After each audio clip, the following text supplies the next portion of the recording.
عباس ابن عبد المطلب قال قال رسول الله صلى الله عليه وسلم ذاق طعم الإيمان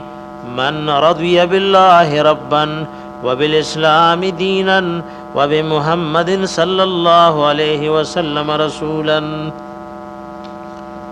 عباس ابن عبد المطلب دا نبی علیہ السلام ترو د دای کونیه د ابو الفضل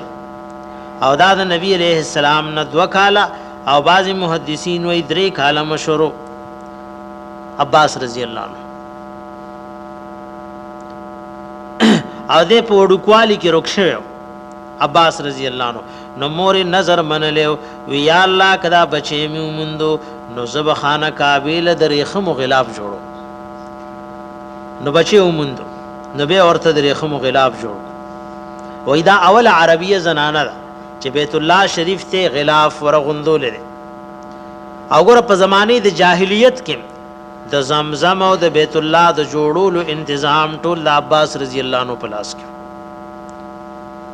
دا ډېر لوی مقام د زمزم او بو بیت الله جوړول داغه تنظیمات دا ټول د حضرت عباس رضی الله عنه په لاس کې او د بدر تراغله او مشرکان سره خو په زور ای روسته زړې نو دې قید کې راوسته شو به فدیه ورکا او چې مکیل لاړو نو واپس راغ اسلام راړو او د فتح مکی نه مخ کې غونته د هجرت کړي او بیا فتح د مکی کې د حاضر غزوه حنین کې د الله د حبیب سره او د الله حبیب د دوی بارک فرمایلیو ما من اذ العباس فقد اذاني یاد ساتي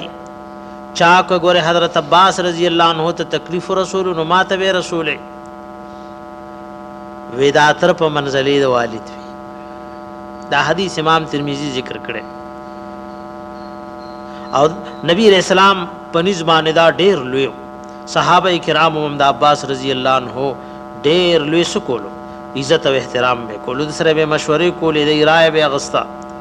او امام مجاهد وی عباس رضی الله عنه د مرګ په وخت کې او یا غلامان آزاد کړ او یا غلامان آزاد کړ او په زمانه د جاهلیت کې د مشهور لقدر لتیر شو او دا د الله د حبیب د پارا د ابو طالب نه پس ډیر امدادي خو ابو طالب ایمان نور وروړي او عباس رضی الله عنه ایمان وروړي او دا ډیر سخی او طعامونه به ورکول سل رحمی به ساتلا او د دعاګانې ډېرې قبلې دي او دې کې مرعات المفاتيح ذکر کړي و عمر رضی الله عنه عثمان رضی الله عنه باندې بچ کله عباس رضی الله عنهما تیرېدو او دای په سورلې سوارو نو زر زر برا کوشل د عزت توجنه عمر رضی الله عنه غنتی عظیم شخصیت که په سورلې بصور او عباس رضی الله عنه مخله ورغه نو د عزت د وجنه بزر سورلې نه کوش یو بدر جدي به تیر شو بیا په سور شو دا شان عثمان رضی الله عنهم کول او دای بیا په مدینه منوره کې د جمعې په ورځ د رجب 12 تاریخ تیر شو اباظي رمضان ذکر کړي په 12 هجری کې د اتو کالو په عمر کې وفات شوه او جنت البقیع چې مشهور قبرستان د مدینه منوره په هغه کې دفن شوه او د دې نه 15 احادیث نقل لري 15 احادیث د دوی نه نقل نو حضرت عباس رضی الله عنه و ذاقت عمل ایمان سکل دے خوان او لذت د ایمان اغه سړی د ایمان خوند او لذت سکل دے ذاق سکل دے تو عمل ایمان اغه خوند او حلاوت او خوګوال د ایمان من اغه چارض وی بالله ربا چې هغه په دې راضي دي چې الله زما رب دی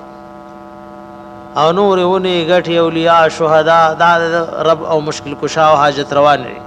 وبالاسلام دینن او په دې پزړه کې راضي او خوشاله دي چې اسلامي دین نه چر زما واده زما غمونه زما ناس ته پاستا دا ټول د اسلام مطابق دي هم په اسلام شرمي ګو بدن کې واده کې وبمحمد صلی الله علیه وسلم رسولا او پدې راضی دي چې محمد صلی الله علیه وسلم د رسول له اثاری وختي دا مسنون وظیفم ده